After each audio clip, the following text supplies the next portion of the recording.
Okay, we'll give it, I think we can start around now. I think most people have entered. Um, Hello, everyone. Welcome. Thank you for joining us for this evening's event, Health Insights from Ellis Island. My name is Irene Moan, and I will be the moderator for this evening's panel discussion. Tonight's program is brought to you by Save Ellis Island. On the next slide. Save Ellis Island is the nonprofit partner of the National Park Service for the restoration and reuse of the historic hospital buildings on Ellis Island's south side. To learn more about us and the work being done to preserve this national icon, you can visit us at www.saveellisisland.org. Again, my name is Irene Moan, and I am the moderator for this evening's panel discussion. I'm also the Education Associate at Save Ellis Island, where I work with the Director of Museum Education to develop and implement education programs on the south side of the island. Our most popular program is our hard hat tours, and if you've never been to the south side of Ellis Island to see the hospitals, I encourage you to come out and check it out on one of our tours. Our tour guides are fantastic. Before we begin, I'd like to let the viewers know that this panel discussion will be recorded and posted on the Save Ellis Island YouTube channel sometime after the event. There will also be time for you to ask the panelists questions towards the end of our program tonight. So if you have any questions for the panelists throughout the discussion, please type them in the chat box and we will pass them along to the panelists during the Q&A portion later on. Now I'd like to introduce you to our brilliant panelists for this evening's discussion. Alan Kraut is Distinguished Professor of History at American University and a non-resident fellow of the Migration Policy Institute. Specializing in immigration, ethnic history, and the history of medicine in the United States, he is the author or editor of 9 books and many scholarly articles, including The Huddled Masses, The Immigrant in American Society, Silent Travelers, Germs, Genes, and the Immigrant Menace, Goldberger's War, The Life and Work of a Public Health Crusader, Covenant of Care, Newark Beth Israel and the Jewish Hospital in America, and most recently, Ethnic Historians and the Mainstream, Shaping America's Immigration Story. Dr. Kraut serves as the current president of the National Coalition for History and chairs the History Advisory Committee of the Statue of Liberty Ellis Island Foundation, which is responsible for the historical interpretation reflected by the exhibitry in the National Museum of Immigration on Ellis Island and the Statue of Liberty Museum on Liberty Island. Dr. Kraut is also an elected fellow of the Society of American Historians, and in 2017, he received the Lifetime Achievement Award from the Immigration and Ethnic History Society. Welcome, Dr. Kraut. Thank you. Arlene Keeling received her diploma from Mountainside Hospital School of Nursing, her bachelor's and master's of nursing and PhD from the University of Virginia, and completed her postdoctoral work at the University of Pennsylvania. Dr. Keeling is currently a fellow in the American Academy of Nursing and is the Centennial Distinguished Professor of Nursing Emerita at the University of Virginia School of Nursing. Dr. Keeling's major research work has been in nursing history. She is the award-winning author of Nursing and the Privilege of Prescription, co-editor of Nurses on the Frontline, Nurses and Disasters, Global Historical Case Studies, and Nursing Rural America. In addition, she is co-author of Rooted in the Mountains, Reaching to the World, Stories of Nursing and Midwifery at Kentucky's Frontier School. And she is also the author of Nurses of Mayo Clinic, Caring Healers. Along with Doctors Michelle Hehman and John Kirschgessner, she is co-author of The History of Professional Nursing in the United States Towards a Culture of Health, which received an American Journal of Nursing 2018 Book of the Year Award for History and Public Policy. Her most recent book, co-authored with Dr. Michelle Hehman, is The Nurses of Ellis Island, Life and Work Inside the Golden Door, and that was released earlier this month. Dr. Keeling is currently writing a book manuscript on the nurses of the Boston Floating Hospital. Welcome, Dr. Keeling. Thank you. Michelle Hehman is a nurse historian, chief nurse scientist at Nursing Science Partners, and associate editor of Nursing History Review. Dr. Hehman's research centers the role and work of nursing within the U.S. healthcare system and evaluates the past, present, and future of nursing practice to explore how the profession intersects with concepts like the ethical use of medical technology, advocacy for vulnerable populations, and the creation of healthy work environments. Dr. Hehman earned her bachelor's degree from Stanford University, her master's degree from DePaul University, and her PhD from University of Virginia. Along with fellow nurse historians Dr. Arlene Keeling and John Kirschgessner, Dr. Hehman is co-author and editor of the award-winning History of Professional Nursing in the United States Towards a Culture of Health. The Nurses of Ellis Island, Life and Work Inside the Golden Door is another collaboration with Dr. Arlene Keeling that tells the history of nursing in Ellis Island hospitals and was published by Texas Christian University Press earlier this month. Welcome, Dr. Hehman. Thank you for having me. John Parascandola received his PhD in the history of science from the University of Wisconsin-Madison in 1968. During his professional career, he served as professor of history of science and history of pharmacy at the University of Wisconsin-Madison. He also served as chief of the History of Medicine Division of the National Library of Medicine and as the Public Health Service historian. He is the author of 5 books, including Sex, Sin, and Science, A History of Syphilis in America, which received the George Pendleton Prize of the Society for History and the federal government in 2008. His many honors include the Surgeon General's Medallion, the highest award that can be given by the U.S. Surgeon General. Welcome, Dr. Parascandola. Thank you. Thank you for all our panelists for joining us tonight and giving us your time and your expertise. I'm going to stop sharing my screen for a minute. And I would like to give you a little information on what tonight's panel will be about. Tonight's discussion will center on the remarkable history of the hospital complex on the south side of Ellis Island, a crucial site in the early 20th century for immigrant healthcare in America. As millions arrived at Ellis Island seeking new opportunities, the hospital played a vital role in ensuring the well-being of newcomers. Our panel will explore this facility's historical significance, the common medical practices of the time, and the broader implications for public health and immigration policy today. Our first question is for Dr. Parascandola, our former public health service historian. When Ellis Island first opened as a federal immigration station in 1892, who was tasked with managing the immigrants' medical inspections and the hospital? Well, the organization that was given this task was not yet the Public Health Service. It was known as the Marine Hospital Service. And it was a program that evolved out of an 18th century, late 18th century effort to fund healthcare for merchant seamen, because merchant seamen were considered crucial to the nation's commerce. So how did this,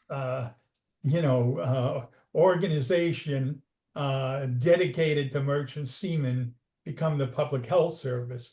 Well, one of the things that happened, of course, is it began to establish hospitals in different port cities, marine hospitals, to care for these merchant seamen when they came into port and were ill. And over time, as you get into late 19th century, and I'm going to give you here the kind of 3-minute history of the evolution of the Marine Hospital Service into the Public Health Service, because I don't want to take up too much time.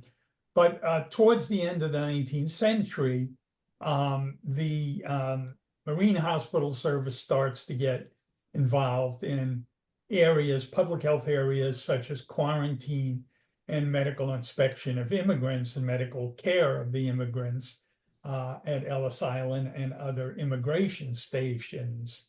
And it kind of made sense, if you think of it in a way, for the federal government to give this Marine Hospital Service these functions, because it already had hospitals and doctors in many port cities.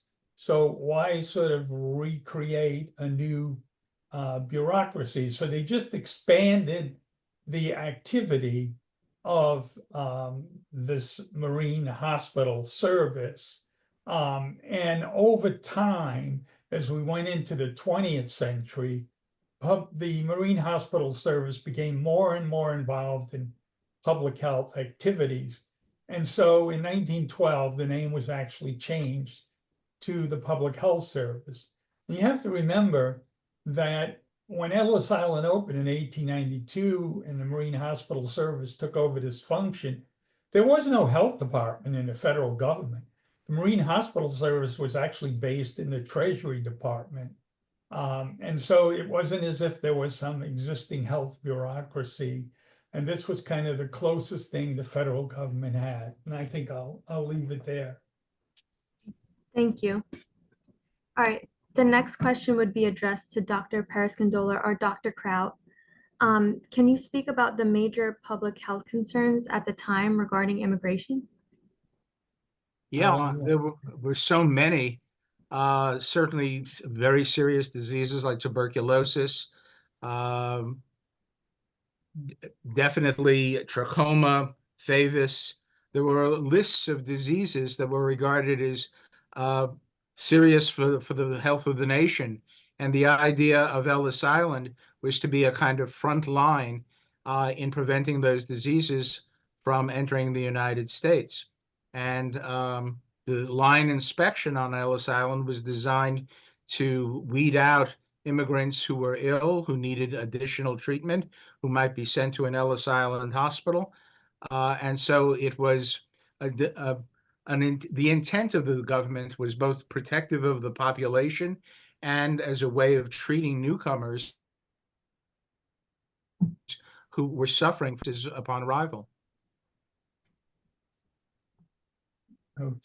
I think I would just add a couple of things. I certainly dealing with contagious disease, and remember, this is a period just after the germ theory of disease has been established.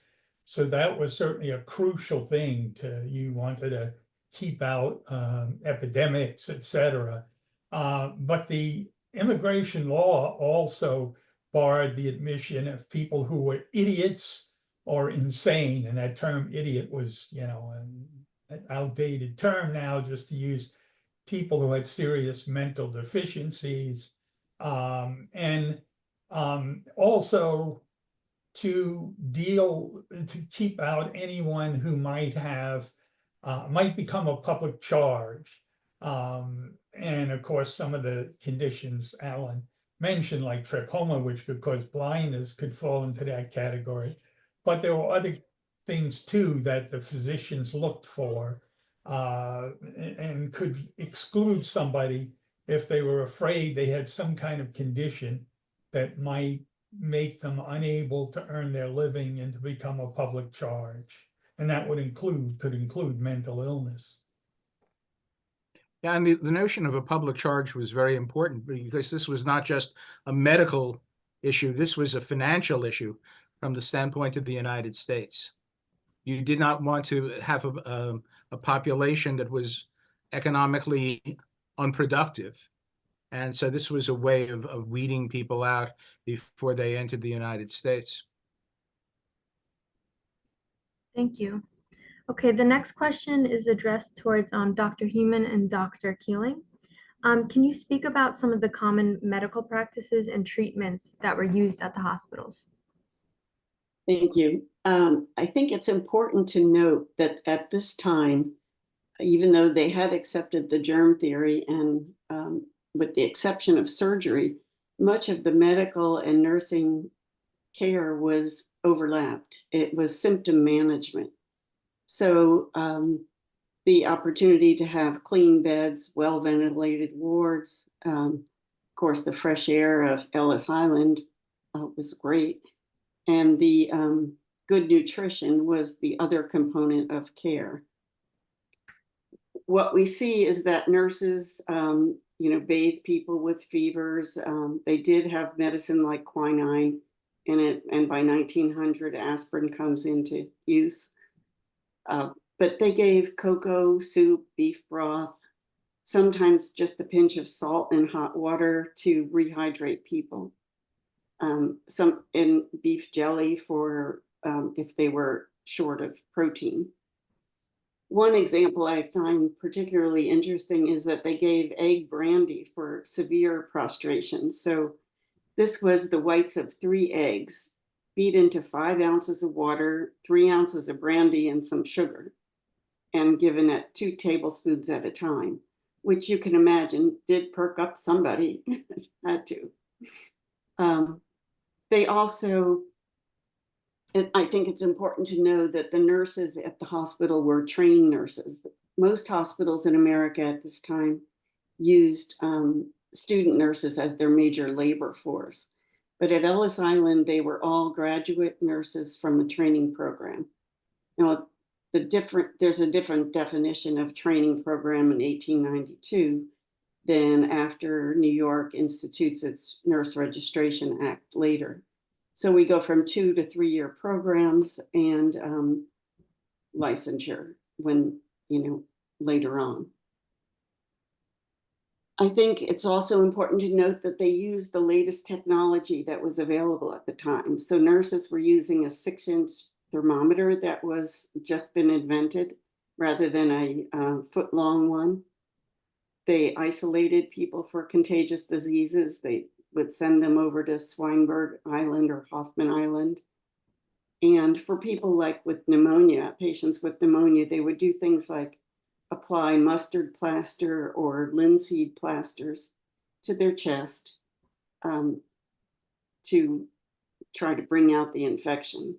This is pre-antibiotics, pre-sulfa, that comes out in the 1920s, and penicillin isn't used much widely until the 1940s and World War II. So there's no definitive antibiotic treatment at this time.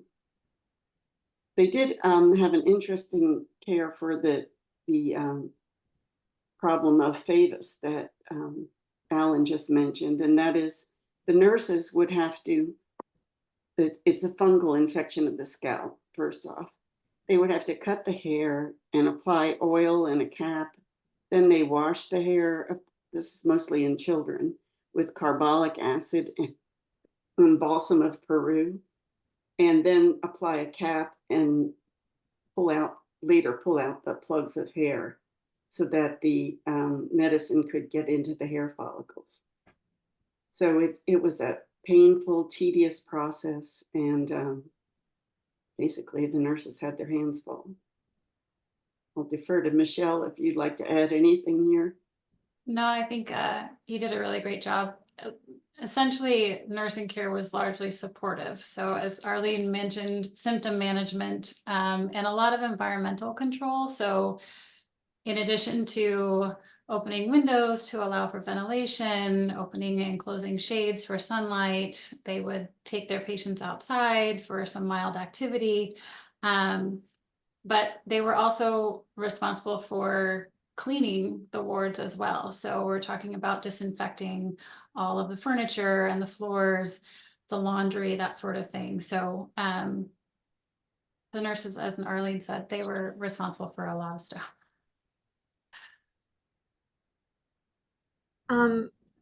Dr. Hehman, could you speak on how the hospitals reflected the social, political, and economic conditions of their time? Sure. So I'm a visual person, so I actually have a few slides, Irene, if you wouldn't mind pulling them up. And I'm just gonna, hopefully, there's no drawing on it now, right? Okay. I was gonna see if I could correct it if I had to. I think it's good. Okay, perfect. So I think for this question, I think the point that I want to really make is that Ellis Island hospitals, the whole hospital system, so it's multiple hospitals. This is a picture of the general hospital built in 1902, but there was an additional hospital called the Contagious Disease Hospital, which opened in 1911. But the whole hospital system, not just the buildings and the technology, but also the people that staffed the hospitals and the care practices that they instituted were really exceptional when you compare them to the hospitals at the time. So Arlene already mentioned that Ellis Island hospitals were staffed by trained graduate nurses, meaning that they had already completed a 2 or 3 year program, whereas nursing care at most hospitals varied widely. at the time. The public health service physicians were widely regarded as some of the greatest diagnosticians in the country. They underwent a very rigorous application and training process. The facilities themselves were very state-of-the-art. They really kind of merged the latest advances in technology with those more nursing-centered concepts about creating a healing environment. So the general hospital here, it's this brick and limestone building. They had a lot of services available. They had 4 separate patient wards, a central pharmacy, multiple dispensaries. There was a poultice room. They had 4 operating rooms, a delivery room, a sterilization room. They also housed a branch of the hygienic laboratory, which would eventually become the National Institutes of Health. If we move to the next slide, what you'll see here is that the wards, they were open in the general hospital, but they had high ceilings that allowed optimal airflow, windows everywhere that allowed for natural light and good ventilation. You see all the furniture and supplies. They were capable of being thoroughly sterilized, including those evenly spaced iron beds and those porcelain tubs. And then in the center of each ward was a nurse's station, that single desk. And this really allowed nurses to see every patient at all times. Now, the general hospital, this setup was not designed to care for contagious patients. So if we move to the next slide, I'll talk a little bit about the contagious disease hospital. So the photo on the right is an aerial view of Ellis Island. And this is going to be after World War I, just based on the geography you see. But on the far right of the photo is sort of the main building on Island 1. That center strip of buildings, that's the general hospital. And you can see there's sort of one giant building. And then the circled buildings, that's the contagious disease hospital. And rather than having that single large building with giant open wards, this facility had several smaller pavilions that were connected by that really long central corridor, and they were spaced and staggered intentionally to prevent any cross ventilation between the buildings. Each of those buildings was a separate set of wards. And so the design itself really supported reducing cross-contamination of any of the patients. Additionally, a lot of the treatments that they instituted were really state-of-the-art at the time. So when you had a potentially contagious patient that was identified, they'd have a male attendant called a runner who would bring patients from all the way from the main immigration building on Island 1. Anywhere, it's about 300 yards from Island 1 all the way to Island 3. They would use this hand ambulance that you see in the top left. It had a removable prairie schooner top, and this served not only to keep the patient isolated to shield others from contamination, but it also would protect the patient from any exposure they might experience during the transportation. When they arrived at the contagious disease hospital, they would get assigned to a specific isolation ward, which you'll see in that picture in the bottom left. These were broken down into 12 smaller observation units. So you'd have 6 rooms in a row on each side of a common hallway. And then each of the rooms would have a large glass window as a partition between each of the single units. The patient beds, as you can see, were sort of centered right by the window. And this allowed nurses to see all of their patients at one time, because when they were entering these rooms, they were gowned, gloved, and had caps on. But it also sort of allowed some of the younger patients interaction because they could see each other through the windows. But really, it was kind of all of these factors, right? So not just the excellent, highly trained staff, not just the really great design buildings, but these very unique care practices that led to better outcomes for the immigrant patients than was probably available in most hospitals at the time. And that's it for me. Is there anything else that Dr. Keeling or Dr. Hehman would like to add in regards to the roles of the medical professionals?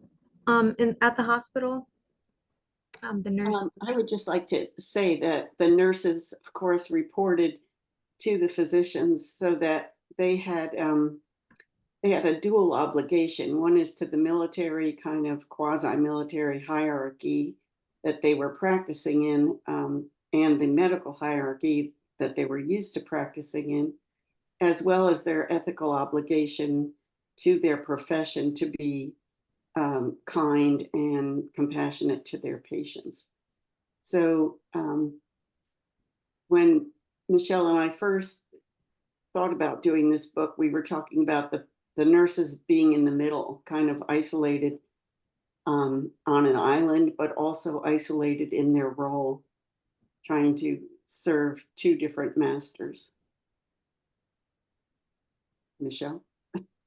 Well, Irene, is this kind of going into sort of the different roles in the screening Yeah. process in the hospitals? Okay. Mhm. So the short answer is that the public health service physicians were the ones that fulfilled multiple roles. So they were part of the medical screening process on Island 1 in the main building, but they also spent time serving and caring for patients in the hospitals.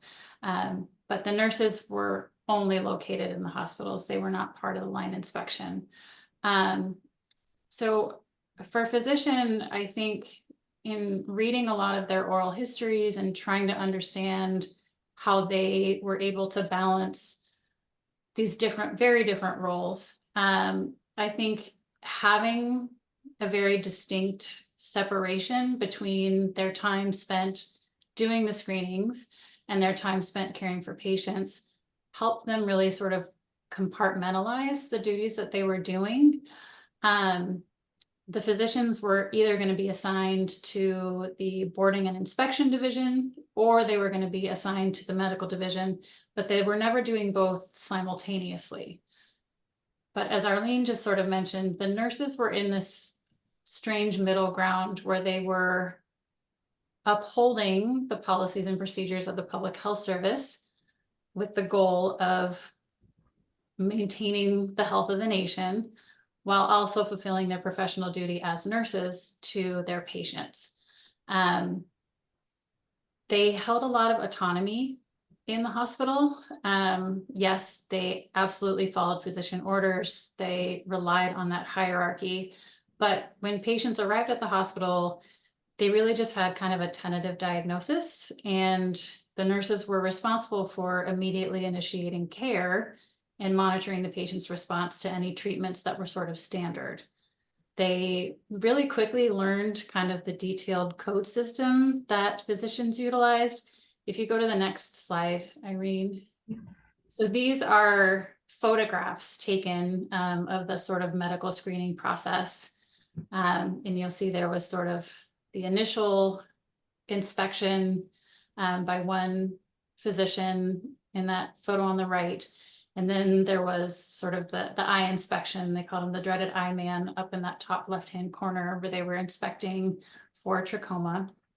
But they had the system where they would mark immigrants on the lapel with a chalk mark, sort of indicating insight into sort of potential symptoms of diagnoses. So the nurses did actually learn this process, and you'll see that the woman in the bottom left has a B on her lapel. So once patients arrive, they kind of use that as insight as to what to do. If we go to the next slide, this is just a general patient ward in the general hospital, likely at physician rounding times. So the physicians would round twice daily, during which time the nurses were responsible for reporting patient progress, their vital signs, and any sort of pertinent physical observations that the nurses had made. And then once they received new orders, they went around immediately fulfilling them. So they were responsible for collecting lab specimens. They would prepare and administer any of the common drugs that were in use. They would make and apply poultices. They would disinfect and bandage wounds. They fed patients, they bathed them. And it was really only when patients deviated from the expected course of disease or they showed significant deterioration that they would call for the physicians outside of those rounding times. And if you go to the next slide, Irene, you'll see that nurses cared for patients in other ways too. So they absolutely assisted in surgical procedures, and they also went outside with their patients, exercise and recreational activities. As you can imagine, there were quite a few young patients, and so they would frequently take them outside to kind of let out some energy. Many of the illnesses that were treated on Ellis Island were short in duration and patients recovered quickly. But I think, as we've mentioned earlier, there were others that required weeks, sometimes even months of treatment. So particularly trachoma and FAVIS were very sort of long, protracted treatment times. Now, the nurses, unlike most of the physicians, actually lived on Ellis Island while they were assigned there. And so they worked 6.5 days a week, and they lived on the island, and they tended to form pretty close bonds with their patients. The nursing staff was pretty small. I think when the general hospital first opened, there were only 8 nurses for 96 patient beds. So you can imagine that there was a loss of professional boundaries when you're living and caring for the people on a daily basis. And so there were times when nurses would take care of patients with mandatory excludable conditions like FAVIS and trachoma. So if the patients didn't recover, and the Board of Special Inquiry decided that the patient needed to be deported, these nurses complied, and for them it was particularly devastating. So I think it was described by one of their chief nurses, Margaret Daly, as, quote, the most moving and tragic scenes that one can imagine. So Arlene and I have talked a lot, you know, we're nurses, so that's our bias. And so I think nurses struggled in these cases where they recognized that there was some conflict between caring for a patient and protecting the health of the nation. So unlike Margaret Daly, who served on Ellis Island for 34 years, the majority of nurses did not stay for a very long time. And so I can make my own assumptions that maybe it was the difficulty of the assignment itself, but I'm sure that part of it was these experiences being pretty traumatic. Dr. Hehman, is it okay if I stop sharing the screen now? Yeah, absolutely. Thank you. The next question is for Dr. Kraut and Dr. Parascandola. Can you discuss how the health screening process at Ellis Island evolved over time, and what were some of the challenges or limitations of the screenings? Yeah, they certainly did evolve over time. The use of X-ray technology, for example, which is routinely used in 1910, hadn't been completely available before that. Tests like the Wasserman test, which was administered on a routine basis later on, wasn't used initially, except in particular cases, and on and on and on. The idea was to use the best technology available in the line inspection, and then in the secondary inspection for those who were pulled out of the line inspection and marked with a chalk mark. And so this was an extended procedure, and it developed and broadened over time. The Office of Public Health Service also tried to enhance their ability, as they saw it, to detect mental deficiencies, or, I mean, over time they began to develop various tests and puzzles and other things, rather than just going by, the looks of someone or their answers to a few questions. But in the early days, like 1892, when it opened, there just weren't a lot of good diagnostic techniques, but the diagnostic eye of the physician was the key thing.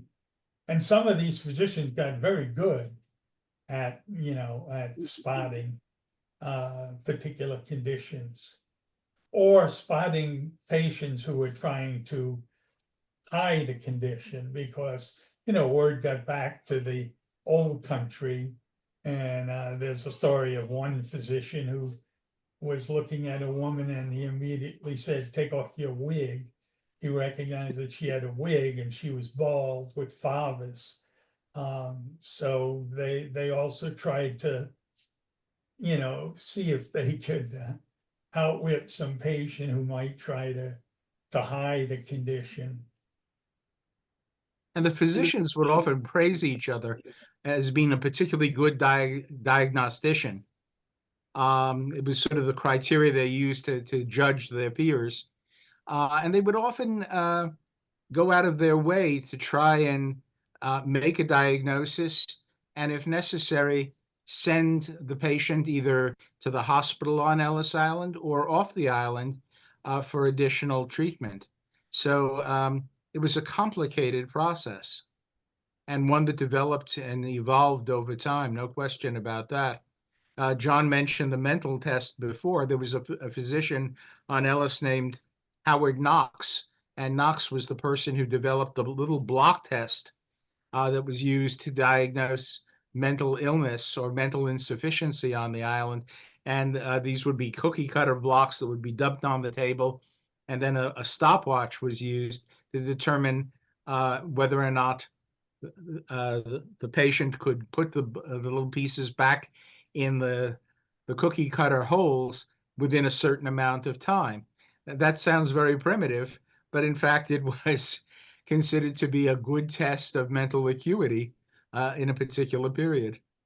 If I can throw in a little story here, when we did the exhibit, Alan and I had the Ellis Island Carpentry Shop make up some of these puzzles. And we actually had them make up lots of extra pieces because we felt the kids were going to take pieces. Not one piece disappeared over the months of the exhibit.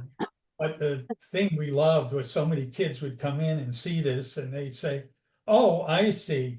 This is how they figured out if you were too stupid to come in." It was one of the most popular They parts of caught the on exhibit, right right? away. It's good. Okay, our next question is for all of the panelists, so anyone can jump in on this one. How does the legacy of Ellis Island and its hospital continue to influence our understanding of immigration and public health today?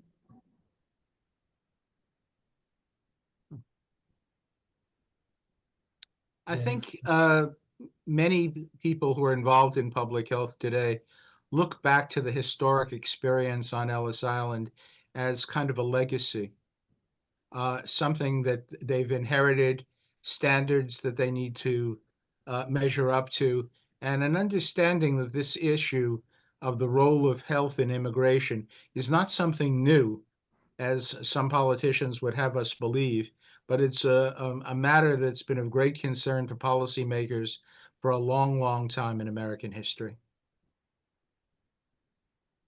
I think we also have to remember that there were the same kind of biases that we see today against immigrants. At this time, it was mostly immigrants coming from Southern and Eastern Europe rather than from Northern Europe as previously.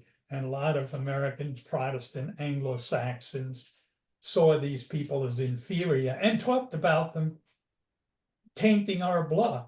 I mean, if you listen to some of these things, it sounds very similar and put a lot of pressure on the Immigration Service and the Public Health Service to get stricter in their standards because they felt they were letting in too many people who are mentally defective or criminals. Well, as they say, if you read some of the literature in that period and complaints, it sounds so familiar to some of the things we see today. Yeah, I would describe it as sort of one extension of a pattern of nativism that's existed for a long time in the United States. Immigrants had the society had a kind of love-hate relationship with immigrants. And that idea has persisted to the present. On the one hand, we need immigrants for our economy. We pride ourselves on welcoming newcomers who have come from oppressive regimes. And yet at the same time, there's no question there's a lot of doubt about immigrants and their role in American society. And I think those two things have operated at the same time. Immigrants in the 19th century had a saying, America beckons, but Americans repel. It's a very powerful thought because, yes, many were recruited for their labor. They were welcomed because the country needed them for its economic development. And yet at the same time, there was a great deal of suspicion of these newcomers and what their impact would be on American society and culture. I think we also have to look at the geographic implications of Ellis Island being an island in the port of New York, and most immigrants arrived on ship. Now they're coming into airports and along the southern border, and there's like 52 different entrance points on the southern border. And we don't have an organized one big public health system hospital to screen them. So they are, and not to mention there's the nurses are not part of that at the border. So that in 2019, I wrote an article about babies at the border and how they're being diapered by the security officers instead of nurses, or fed by these men who are working there, whose job it shouldn't be to take care of the babies, not to mention the separation of babies from parents. But so it's gotten complicated, and also it's thrown the states at the borders into having a lot of immigrants coming through, documented or undocumented, where people are worried more about the process and their checking their security checks than they are about taking care of them as people.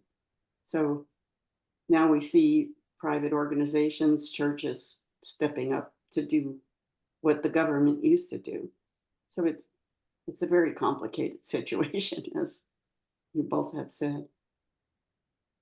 And just to sort of expand on our nursing perspective, I think for me, studying Ellis Island has really highlighted this very stark contrast between the hospital care that we were providing to arriving immigrants 100+ years ago, and the real difficulty in accessing anything like that today for immigrants and refugees. You know, our current immigration and refugee resettlement process is very complex and ever evolving.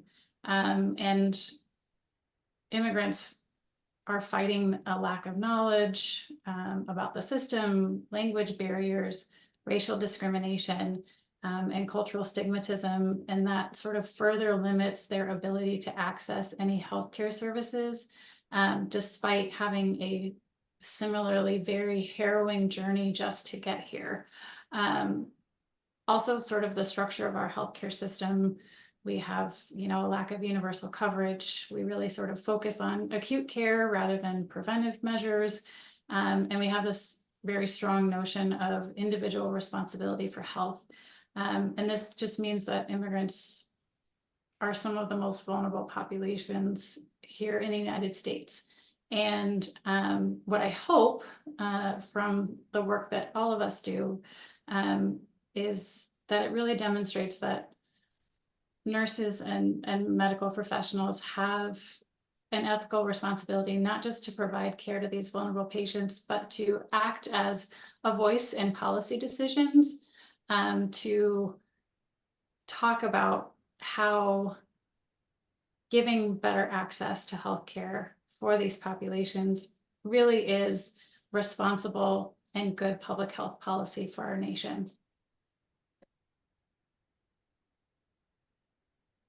Thank you. Does anyone else have anything they want to add, insights from the hospital before we move to questions from the guests, viewers? Okay, we're gonna move on to the question and answer portion. Thank you very much to our panelists. That was a great discussion. The first question we have is from Gloria. The question is, who paid for the medical care? Was it the government or the patient? It was actually the patient if you went into the hospital. So either your family had to pay, or if they couldn't afford it, there were a lot of immigrant aid societies, usually ethnically, organized, Italian aid society, the Jewish aid society, etc. And they would pay, but someone was expected in most cases to pay the bill for your care. Yeah, I was going to say that's the key point, is this was not free medical care. This was not being done as a service to incoming immigrants by the government of the United States. This was something that was supposed to be paid for, and the immigrant bore the responsibility for paying. And if the immigrant couldn't pay, then as John said a moment ago, it would be the Hebrew Immigrant Aid Society or some other aid society that serviced Italian or Polish immigrants who would be expected to pony up the money to pay for it. And that tells you something about the relationship of this whole process to the government of the United States. The government of the United States did not see it as its responsibility to participate in the integration of newcomers to American society, either in terms of health or in terms of, frankly, anything else. It was not the government's responsibility to help an immigrant find a job. It was one of these agencies, ethnic agencies, that would help find a job or housing or initial medical care after the person left the island. So there was the government of the United States was not a major player in this. Hey, we didn't have a program to pay for health care for our own citizens. That's right. Good to point that out, John. We have a question from Kathy. Can you elaborate a bit on the origin of the NIH at Ellis Island? Want to take that, Alan? You want me to take it? Why don't you start and I'll chime in. Okay.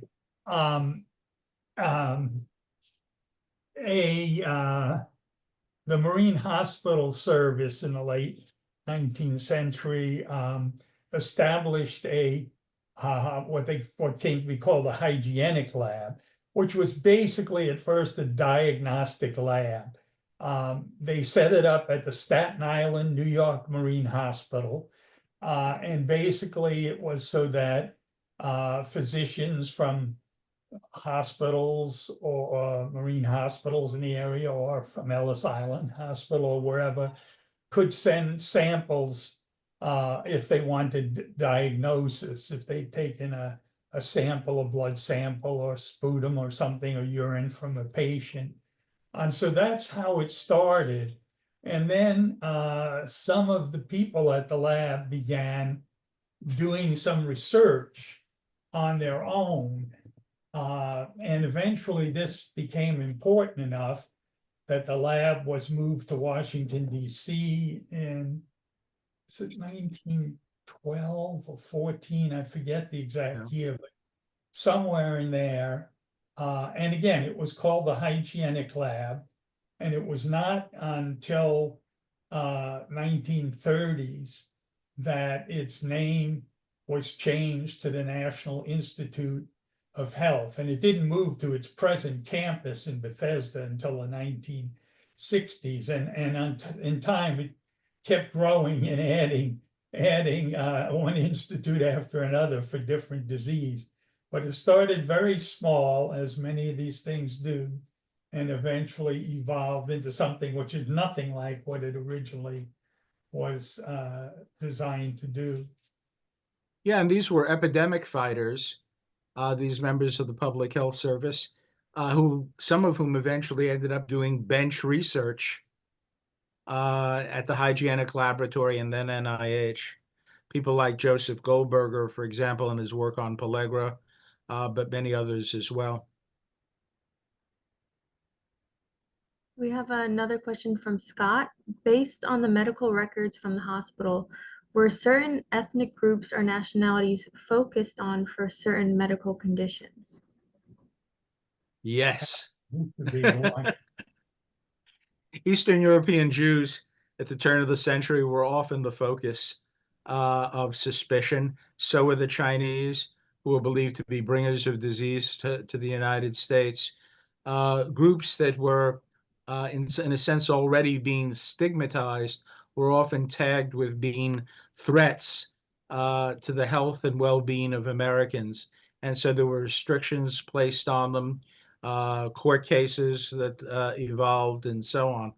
So this is a long process, a long history of looking at certain groups and declaring them to be menaces to the rest of the population. And often they were groups that had already been regarded as worthy of stigma.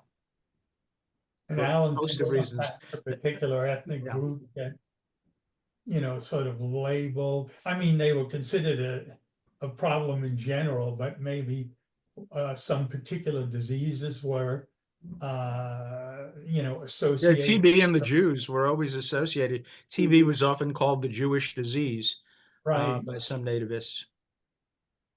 And maybe it In was after the general, I think polio epidemic of 1916, but Italians came to be associated with polio. That's right. That was a result of the 1916 epidemic. And I think in general, the poverty was stigmatized because they came in the steerage class, and cholera epidemics broke out and things like that. So they were afraid of typhus, cholera, typhoid. So people never liked the poor, which is And of course, the Chinese with plague, I think, right. Right. The Great being Scare of Chinese with 1900, plague. that the Chinese had brought bubonic plague to the United States. And then there were the Germans and Italians during the war. So prisoners of war were regarded suspiciously too. Our next question is from Tish. My grandmother worked as a nurse on Ellis Island from about 1929 to 1965. What kind of patient would she have been taking care of? Had heard at one time that patients were used in healthcare studies at one time. She would probably have been taking care of any general condition that they had, like pneumonia or that sort of thing. But also during the 1940s, 30s and 40s, there were a lot of psych patients in Ellis Island. The question, she was there in 65 because it closes in the mid 50s. But And Yeah, Ellis Island closes its doors in 1954. right. So wherever she was in the 60s, it wasn't on Ellis Island. She might have moved over to Staten Island or something.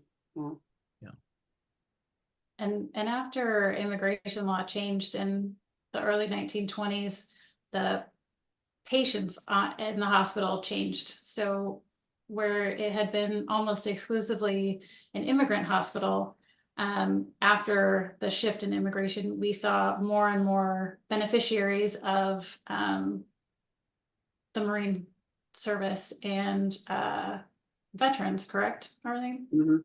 Yeah. Veterans from World War I in the 20s. Yeah, So more of a orthopedic, variety. but became a big condition that they saw.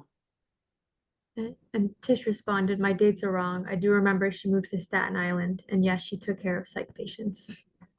Okay, good.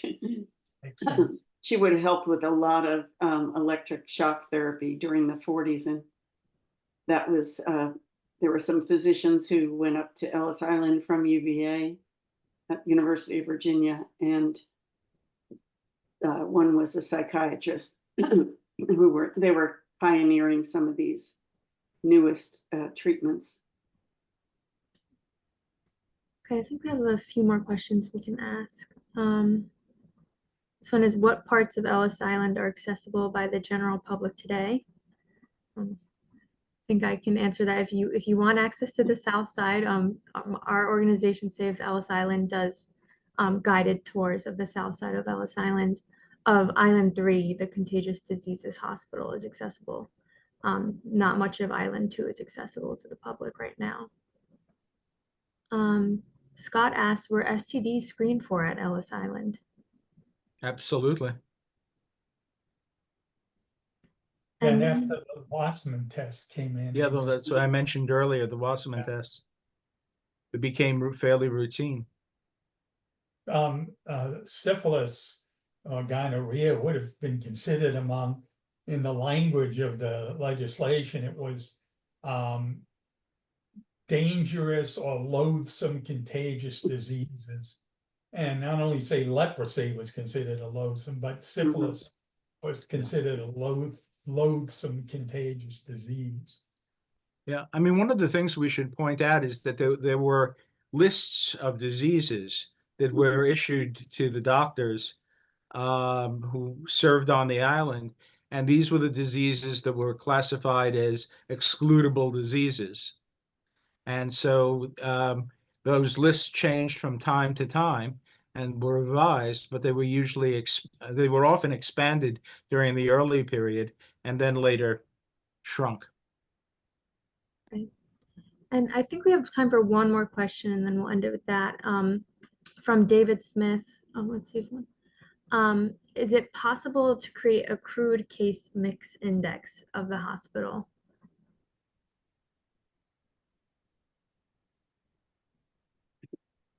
I think that would be very difficult. So many records are missing. And Michelle and I have been at the archives at Ellis Island as well as at the National Archives, and yeah, it's complicated. Yeah, John and I searched high and low for those medical records when we were doing our exhibit on the island, and when I was writing Silent Travelers, I did more research to try and find that they're just not there. They were destroyed. As we said before, just those few that became court cases or went to the commissioner, they got, some of those are preserved in those days. They hadn't gone to archives when we looked at them. They were still in the INS records, but I don't know, by now they may well have moved to archives. Yeah, if you're using the U.S. archives, a lot of the immigration records are in Record Group 85. And then the public health records, I believe, in Record Group 90, as I recall. Public Health Services Record Group 90. Some of them are listed under the Treasury Department, which is where Ellis Island was for a long time. But in 1897, the first hospital burned down to the ground and all the records were lost there, to our dismay.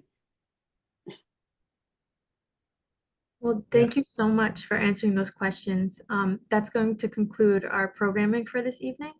I just wanted to say thank you again to our wonderful panelists for joining us this evening and sharing your knowledge and expertise. It was much appreciated. And thank you to all the viewers who joined us this evening as well. We appreciate your interest in our work and your support. If you haven't been to the south side of Ellis Island, you can come visit us on a hard hat tour. We would love to see you. I hope everyone enjoyed tonight's program, and I hope you all have a great rest of your night. Thank you so much for joining us. Thank you very much. Thank you. Thank Thank you for a wonderful job moderating. Terrific. Absolutely. Thank you. Good to see you all. You Yes. too. Take care. Bye-bye.